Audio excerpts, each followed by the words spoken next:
Nós então começamos na semana passada e aqui nós estamos com o objetivo de olhar como é que Deus nos instrui a seguirmos a nossa vida em santidade e pureza em todas as áreas, mas aqui especialmente no que diz respeito à área da moralidade sexual.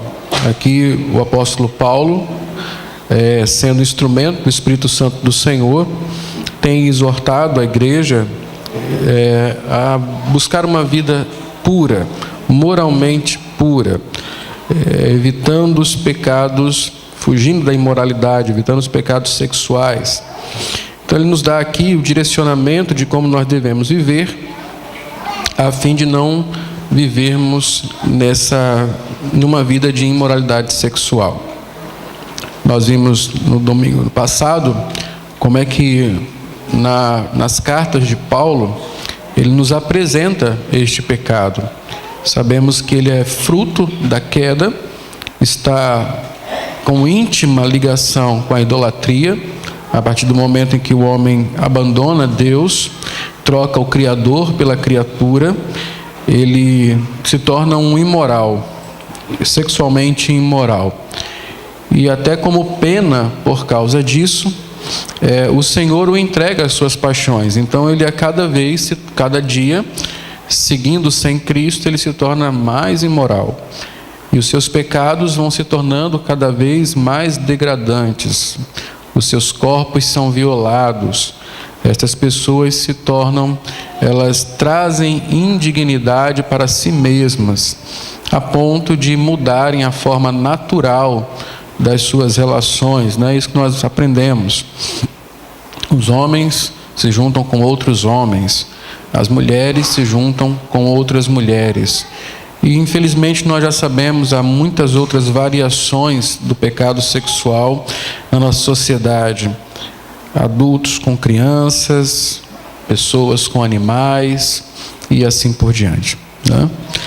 Vimos que a imoralidade sexual deve ser tratada com muito zelo pela igreja, que imorais, homens ou mulheres que vivem uma vida de impenitência em qualquer área, mas nessa área especificamente devem ser tratados com zelo. Se não quiserem se arrepender dos seus pecados, se não mudarem o seu estilo de vida, não podem de forma alguma fazer parte da igreja. É um dos pecados que estão naquela lista em que o crente que vive nesse pecado deve ser excomungado da igreja o quanto antes. Essa é a disciplina que deve ser realizada para que o Senhor, por meio dessa excomunhão, possa discipliná-lo e, quem sabe, restaurá-lo. Nós vimos que o mesmo homem que sofreu essa disciplina, mais tarde foi restaurado, justamente porque foi entregue a Satanás para ter o corpo punido, mas a alma salva por Deus. Foi o instrumento do Senhor para restaurá-lo, a disciplina. Falamos que a melhor forma de amar um irmão que vive dessa forma é discipliná-lo. Na verdade, a Bíblia e o apóstolo Paulo, como instrumento do Espírito Santo, vai além, diz que pessoas que vivem dessa maneira não podem sequer estar em comunhão conosco. Nós não deveríamos nem conversar, nem andar com elas, uma vez que se dizem irmãos, mas vivem como descrentes. Que vivam então como descrentes até que o Senhor os restaure, se assim for a vontade do Senhor. Então nós vamos agora especificamente para o capítulo 7 e olhar aqui em primeiro lugar hoje como é que Deus providenciou para que mesmo nós caídos, né, uma humanidade caída, possa viver livre de imoralidade sexual.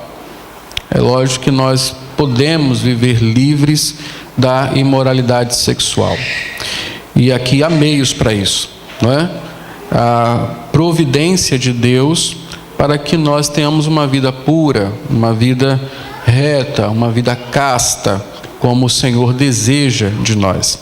O capítulo 7 diz assim: a parte que hoje nós vamos meditar, versículos 1 e 2, dizem: quanto aos assuntos sobre os quais vocês me escreveram, Paulo responde uma série de perguntas aqui em Corinto. O que se pensa é que os irmãos de Corinto escreveram uma carta para ele, levantando uma série de questões sobre ceia, sobre casamento, sobre moralidade sexual, sobre se pode comer, se não pode comer, coisas sacrificadas a ídolos. E o apóstolo vai respondendo cada uma dessas perguntas. Cremos que aqui o capítulo 7 é justamente o apóstolo respondendo ao questionamento sobre se deve casar, se não deve casar, como é que se deve proceder. Então ele fala: quanto aos assuntos sobre os quais vocês me escreveram, é bom que o homem não toque em mulher, mas por causa da imoralidade, cada um deve ter a sua esposa, e cada mulher o seu próprio marido. O versículo 8 então diz: digo, porém, aos solteiros e às viúvas, é bom que permaneçam como eu, mas se não conseguem controlar-se, devem casar-se, pois é melhor casar-se do que viver ardendo de desejo. Então, basicamente, aqui, nesses versículos que eu li, o apóstolo Paulo nos ensina a respeito da preservação da pureza, preservação da moralidade, como Deus providenciou isso. Há duas coisas aqui que nós observamos que são providência de Deus para preservar a pureza das pessoas. Uma delas é o casamento, o ambiente ideal para que um homem e uma mulher vivam uma vida de realização sexual. É o casamento. A outra é o solteirismo. Agora, um solteirismo convicto, um solteirismo que nós podemos ver nesta carta, é um dom, onde este que é solteiro, ele não arde de desejo, ele não tem problemas, ele não é inclinado para o sexo. Pelo contrário, ele é uma pessoa que se contém, que consegue se dominar nessa área e não vive ardendo de prazer, de desejo ou sem se controlar. Então você tem um solteirismo, que é um dom, não é apenas uma opção, mas é um dom, onde a pessoa, junto com este dom, recebe a capacidade de ser um celibatário, alguém que não vai ter relações sexuais. Essa é uma maneira de preservar a pureza. A outra é um outro dom, um outro ministério, que é o casamento, onde essas pessoas que se casam podem usufruir do sexo e viverem uma vida sexual ativa dentro do matrimônio. O que é muito interessante é que o casado não pode se negar ao sexo, e o solteiro não pode lançar mão do sexo. Então, o casado tem que ter relação sexual e o solteiro não pode ter relação sexual. Na verdade, é um grande perigo para a moralidade, para a pureza, quando um casal, casados, eles não se dão ao sexo. É um grande perigo. Aquele que opta pelo casamento está optando por uma vida sexual. Aquele que vai para o solteirismo está optando por uma vida sem sexo. Então, são essas duas maneiras aqui da preservação, para a preservação da moralidade. É por isso que numa igreja nós temos pessoas casadas e temos pessoas solteiras.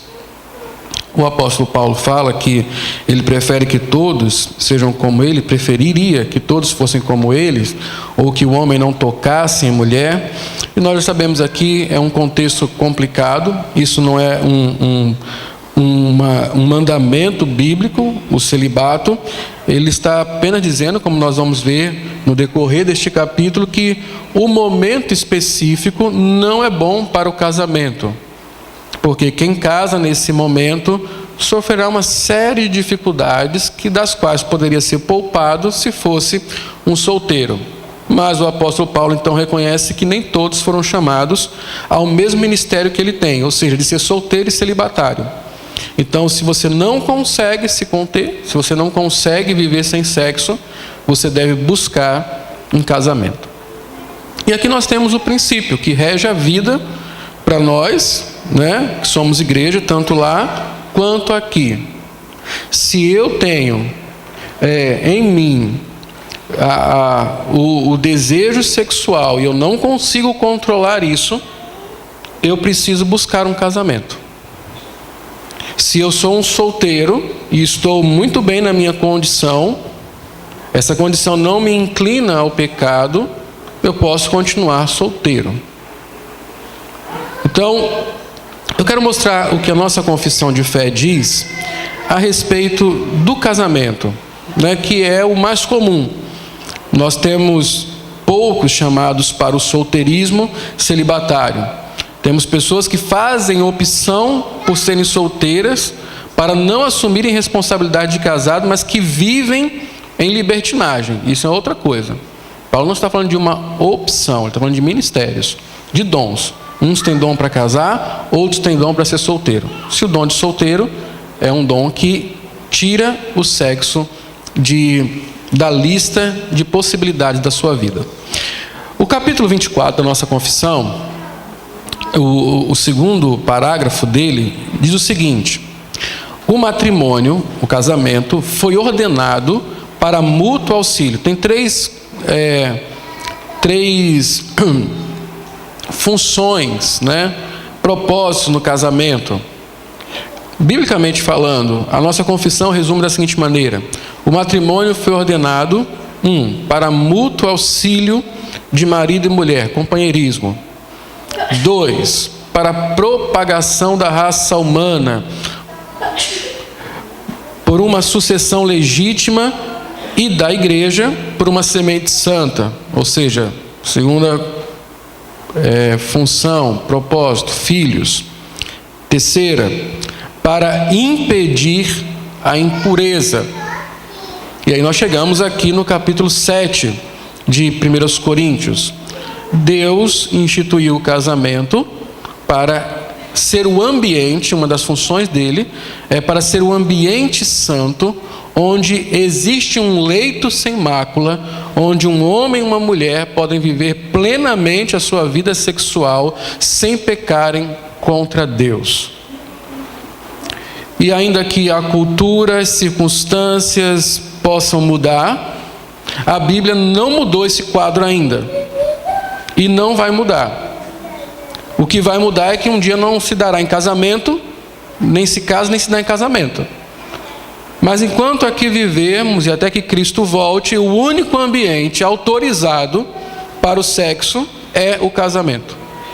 É o único ambiente onde uma pessoa pode viver uma vida sexual ativa e plena. Qualquer outro tipo de relação sexual, seja ela um ato completo, seja apenas uma carícia, seja o que for de conotação sexual, fora deste ambiente é pecaminoso, se configura imoralidade sexual. Não importa a sua idade, não importa se você foi casado e agora é divorciado, se você foi casado e agora é viúvo, se você não está dentro de um casamento e você tem relações sexuais, você está pecando contra Deus. Você está violando, se você olhar o capítulo 6 anteriormente ao 7, você está violando aquilo que o apóstolo Paulo chama de templo do Espírito, onde Deus habita, o seu corpo. Está pecando contra Deus, está pecando contra o seu próprio corpo. Então, aqui nós temos uma solução bíblica para aquele que não consegue se controlar, para aquele que não foi chamado para o solteirismo celibatário. Ele tem que buscar um casamento. Veja, quanto aos assuntos sobre os quais vocês me escreveram, é bom que o homem não toque mulher, mas por causa da imoralidade, aqui a imoralidade sexual em específico, cada um deve ter a sua esposa, e cada mulher o seu próprio marido. Por causa da imoralidade, Paulo está reconhecendo que nem todo homem, nem toda mulher foi chamado para o solteirismo. Então, para que não caia em imoralidade, cada um tem a sua esposa, cada uma tem o seu marido. No verso 8 ele vai mais especificamente: digo, porém, aos solteiros e às viúvas, é bom que permaneçam como eu. 9, mas, se não conseguem controlar-se, devem casar-se, pois é melhor casar-se do que viver ardendo em desejo. Então, se hoje a sua condição, você que é um jovem adulto, é de lutar com os seus desejos sexuais, o que é muito comum, o que é normal, você está recebendo o indicativo de Deus que você foi chamado para o casamento, então você deve se preparar para o casamento. E aqui nós temos alguns problemas que são culturais. O casamento, no Salmo 128, 127, 128, eu mostrei para os irmãos que nós vivemos uma cultura estéril, uma cultura que é contra a procriação, uma cultura que limita os filhos ao mínimo. Isso é tão sério que quando eu converso com algumas pessoas e eu falo assim: quantos filhos você tem? Ela fala: tenho um. E já me dá muito trabalho. Não quer outro? Não, Deus me livre. Quando eu ouço uma frase assim, eu já percebo que até o um que se teve foi um arrependimento. É porque não tem como devolver. Mas se pudesse, é como o Calvin lá, né? Se eu pudesse devolver o Calvin, eu devolveria, mas não dá para devolver mais. Nós já nos apegamos a ele, né? Mas muitas vezes é isso. Essa cultura não é apenas estéril. Essa é uma cultura que celebra um solteirismo imoral. Porque vai adiar o casamento tanto quanto possível para pessoas que não receberam o dom do celibato. E isso não é apenas lá fora, isso é inclusive aqui dentro. Nós não encorajamos os nossos filhos a casarem. Não encorajamos. Pelo contrário, nós os desencorajamos a se casar. Nós colocamos o casamento para eles como a última opção de vida, o último estágio da vida. Depois que tudo se realiza, então você pode casar. É isso que nós fazemos. Eles têm que estudar, eles têm que conquistar seu apartamento, a sua casa, o seu carro. Eles têm que ter independência financeira e aí então eles podem casar. Não haveria nenhum mal nisso se nós também disséssemos a eles: uma vez que vocês não vão casar agora, vocês também não podem namorar agora. Aí não teria nenhum mal, nós seríamos extremamente coerentes com aquilo que a palavra de Deus nos diz. Bom, olha, nós temos outros planos. Os planos não contemplam um casamento nem a médio nem a longo prazo, nem a curto nem a médio prazo. Que dirá a longo prazo? Talvez podemos botar bem longo prazo. Então, meu filho, minha filha, vocês não podem namorar até que vocês estejam com a vida toda completa. Porque isso é coerente. Eu não vou colocar o meu filho ou a minha filha em uma condição em que ele vai ficar abrasado. É simples. Você coloca um casal, seu filho, você permite ele começar a namorar aos 16, aos 17, aos 18 anos, com uma perspectiva de casamento para 10 anos à frente. Você acha que eles não vão se abrasar? Você acha que eles não vão ter desejos sexuais um pelo outro? Olha o que a Bíblia diz. Versículo 18 do capítulo 6. Lê para mim só a primeira frase. 1 Coríntios 6, verso 18. Primeira frase só, até o ponto. Podem ler aí, por favor? De novo, mais forte agora.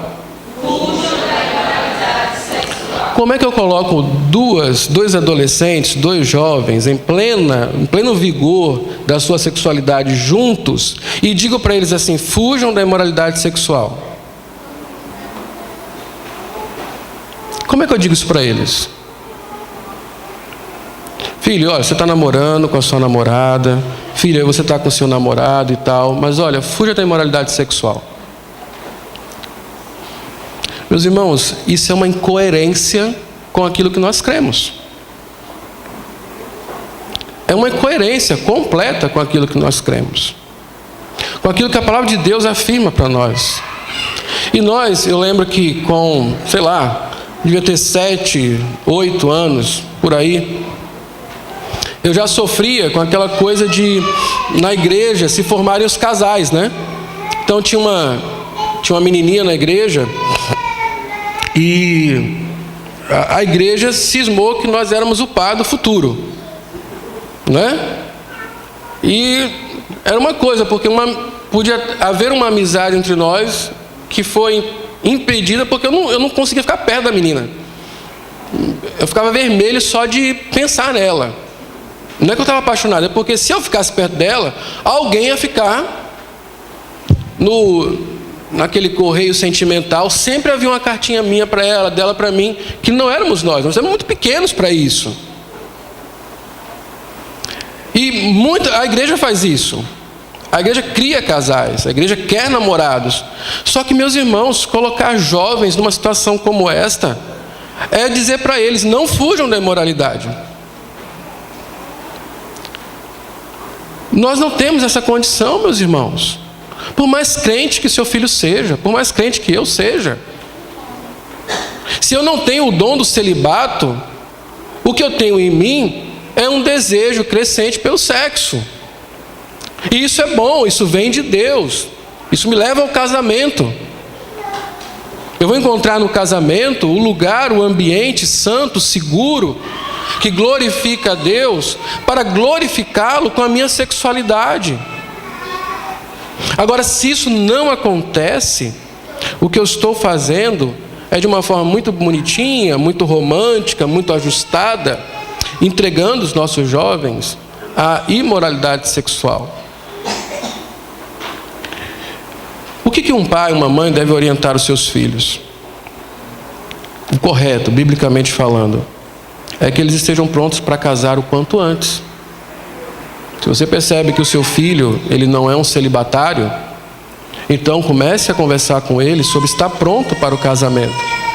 O que um rapaz, um jovem rapaz, que começa a se interessar por moças, que está aí vendo que os seus desejos sexuais estão aflorando, que percebe que não vai conseguir se controlar puro durante muito tempo, o que ele vai fazer?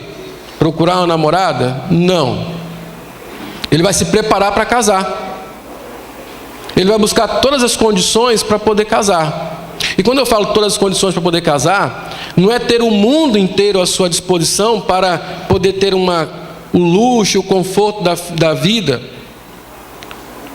É para poder começar a poder construir com a sua esposa a vida que eles vão ter.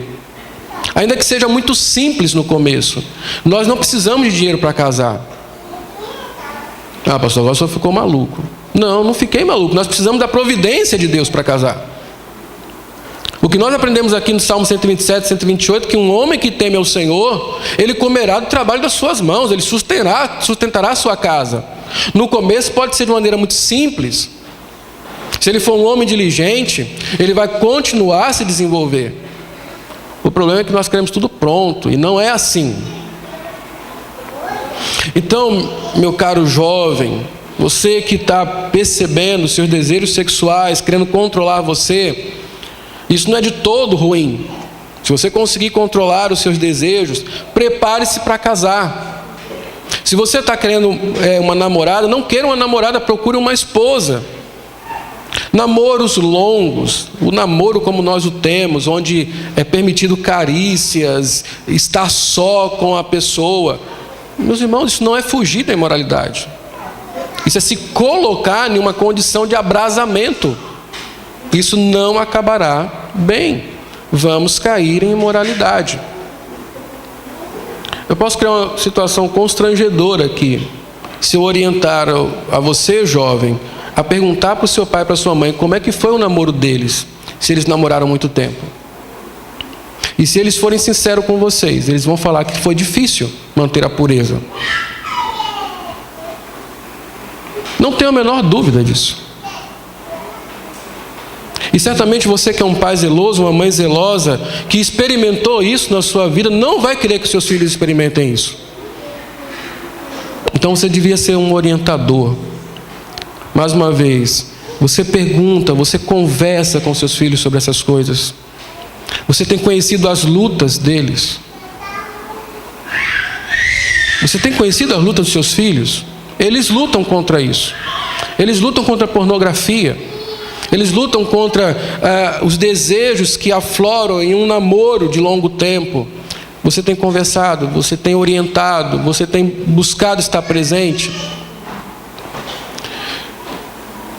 As pessoas acham que eu nego namoro para ter outro tipo de relação que se chama corte.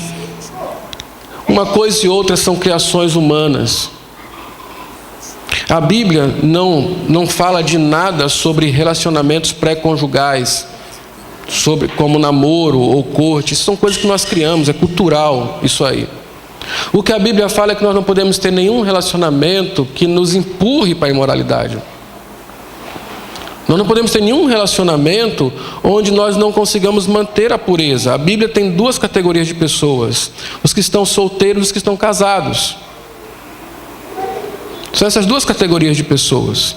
No que tange a esse respeito aqui. Tem viúvo, tem. O viúvo é um solteiro. O solteiro ele tem que viver em pureza, em castidade. E se esse solteiro está sob a minha responsabilidade, sou eu o guardião da sua pureza. Eu sou o guardião da pureza das minhas filhas. Eu sou o guardião da pureza do meu filho, Lucas. Enquanto eles estiverem debaixo do meu teto, sob minha responsabilidade, eu terei que guardar a pureza deles. Eu darei conta disso no juízo final, diante do meu Deus. Desde já eu preciso conversar com eles. Vocês devem pensar assim: pastor, eu quero ver quando elas forem grandes, quiserem namorar, o que você vai falar? Eu não vou falar isso lá quando elas estiverem grandes. Eu já converso sobre essas coisas com o Lucas e com as minhas filhas agora.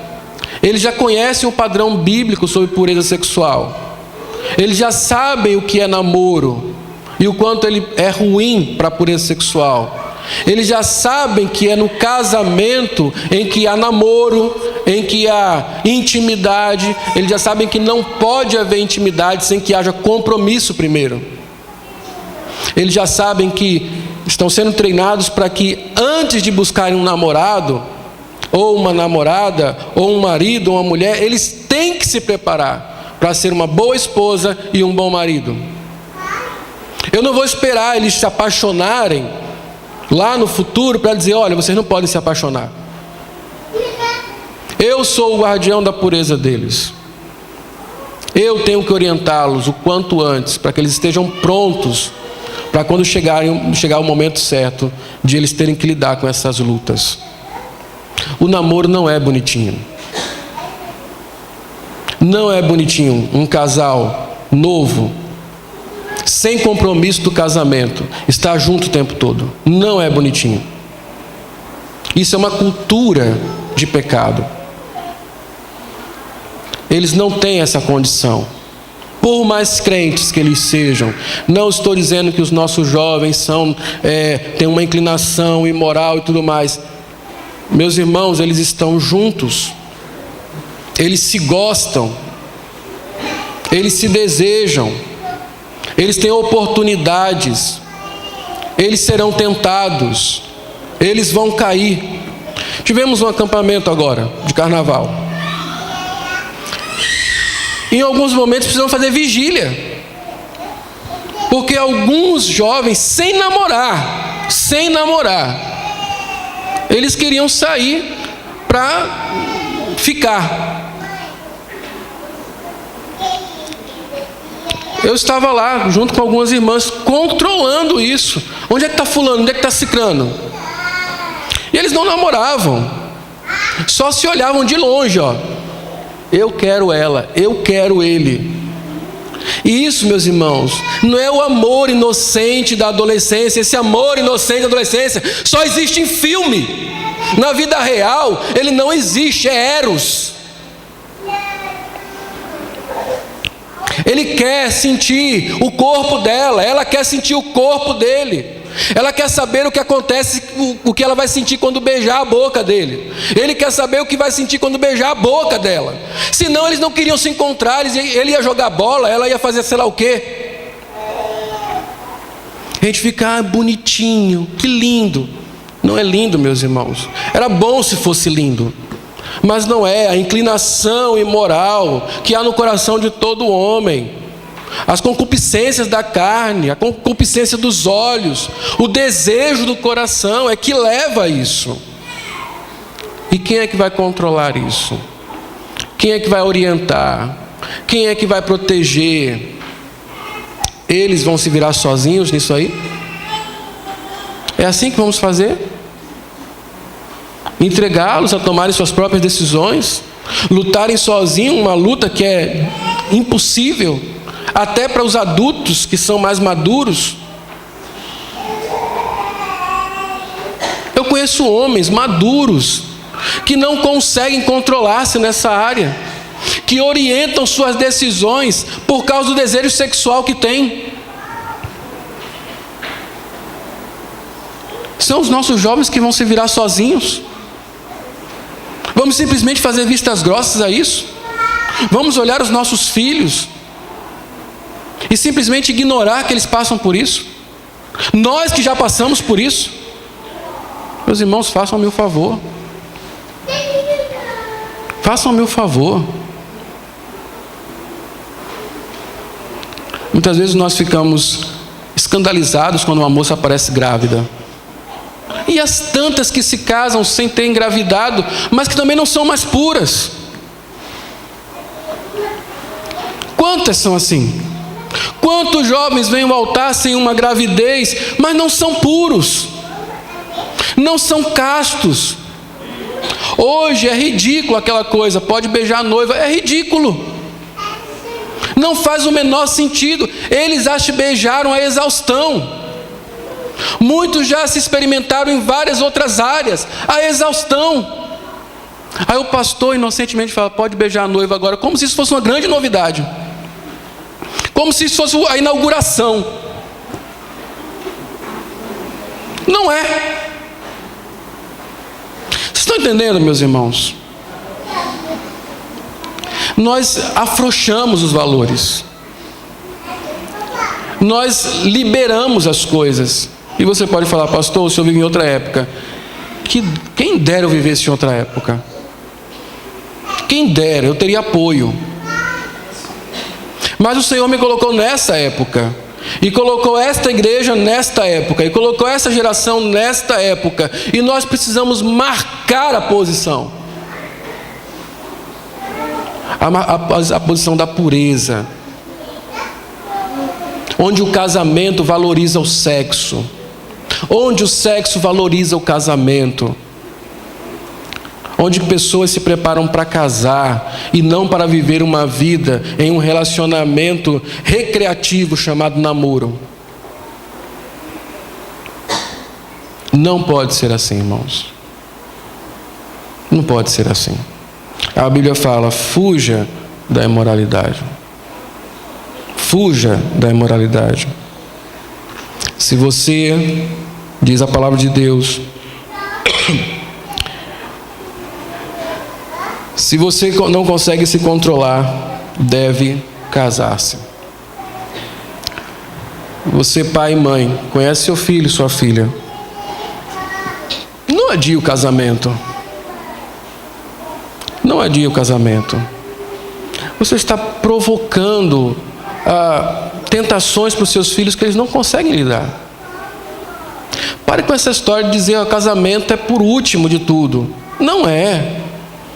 O casamento é uma bênção. O casamento não atrapalha nada. O casamento não atrapalha absolutamente nada. Tudo que eu tinha que fazer e que me trouxe até aqui, eu fiz casado. Tudo que a Raquel tinha que fazer e que a trouxe até aqui, ela fez casada.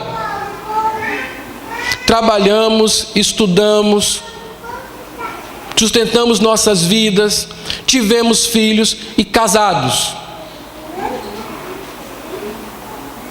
Solteiros, nós só rodeávamos em volta da mesma coisa. O casamento não atrapalha nada. Atrapalha se você for preguiçoso, se você for um amante do conforto, aí atrapalha, porque você tem mais coisas para fazer. Mas se você for uma pessoa disposta, séria, casamento não atrapalha nada. Pelo contrário, ajuda. Porque você tem um companheiro, tem um conselheiro, tem um amigo, tem alguém que luta com você. Então, pais, especialmente pais, somos nós os culpados por nossos filhos pensarem que casamento é a última coisa da vida. Somos nós que estamos ensinando isso para as crianças. Nós precisamos incentivar os nossos filhos a estarem prontos para o casamento assim que Deus o quiser. É assim que tem que ser. Um homem, um jovem, ele tem que buscar isso, estar pronto o quanto antes, a sair da casa do pai, a tomar a sua esposa e ser uma carne com ela em sua própria casa. Isso amadurece o homem, isso faz um menino se transformar em homem. É por isso que tem muito menino com 40 anos de idade dentro da casa do pai e da mãe, comendo do pai e da mãe.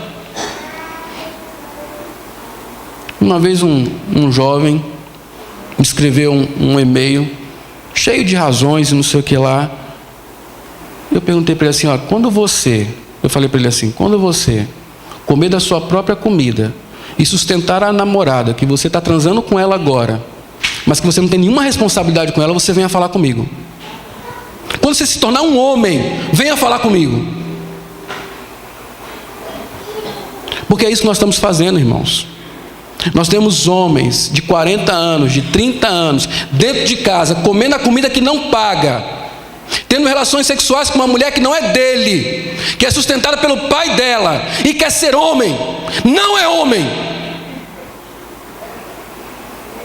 Não é homem. E a culpa é nossa. Nós estamos criando esse tipo de gente. Nós estamos criando esse tipo de gente.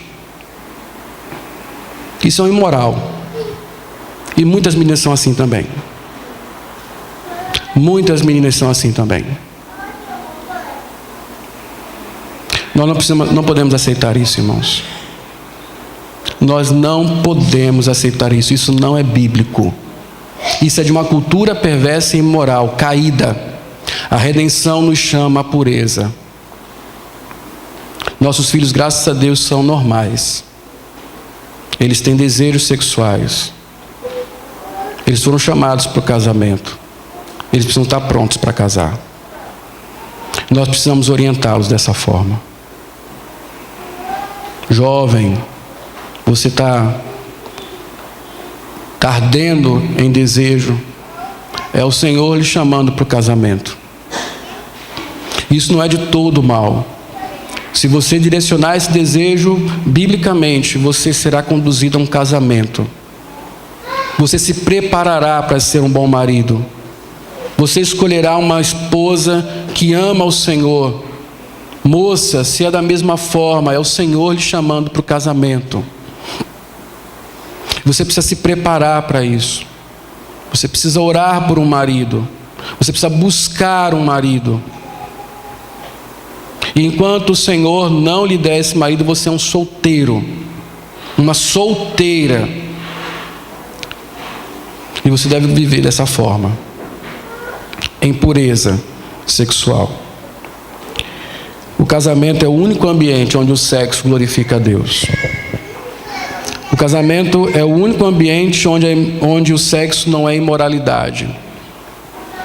É um uma bênção santa para o conforto de homens e mulheres.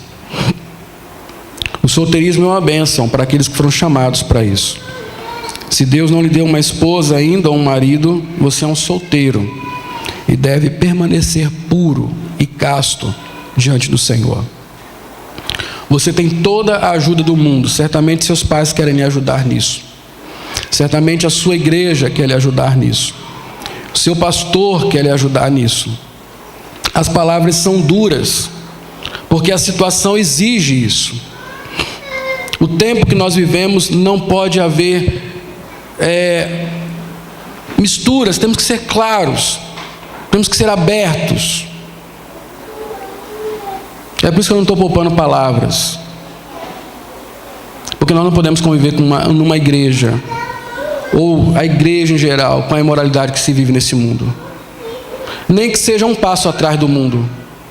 Nós temos outros padrões. A redenção nos chama a isso. Somos santuários do Espírito Santo. E não podemos pecar contra Deus. Que o Senhor então nos abençoe. Nos dê graça, coragem, forças para vivermos a nossa geração de maneira pura. Vamos orar ao Senhor.